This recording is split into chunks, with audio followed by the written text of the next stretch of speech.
So, ఇప్పుడే మనం చూసుకున్నట్లయితే పీఎం కిసాన్‌కి సంబంధించి కేంద్ర ప్రభుత్వం మనం చూసుకున్నట్లయితే మరొక 2 రోజుల్లో 19వ విడతకు సంబంధించిన నిధులు విడుదల చేయబోతున్నట్టుగా తెలుస్తుంది. ఆల్రెడీ బడ్జెట్ సమావేశాల్లో అందరికీ కూడా నిరాశ అయితే మిగిల్చారనమాట. బడ్జెట్ సమావేశాల్లో చూసుకున్నట్లయితే రూ. 10,000కైతే పెంచుతారని చెప్పేసి ప్రతి ఒక్కరు కూడా, ఎందుకంటే రైతు సంఘాలన్నీ కూడా ఎళ్లి దీనికి సంబంధించి డిస్కస్ చేసినప్పుడు పెంచుతామని చెప్పేసి చెప్పడం అయితే జరిగింది.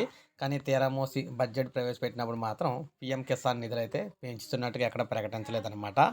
ఈ నేపథ్యంలో కనీసం 19వ విడతన్నా కూడా ఇచ్చిన మాట ప్రకారం ఫిబ్రవరి 7వ తారీఖున 19వ విడతకు సంబంధించిన నిధులైతే విడుదల చేయాలని చెప్పేసి రైతు సంఘాలన్నీ కూడా కోరుతూ ఉన్నాయన్నమాట.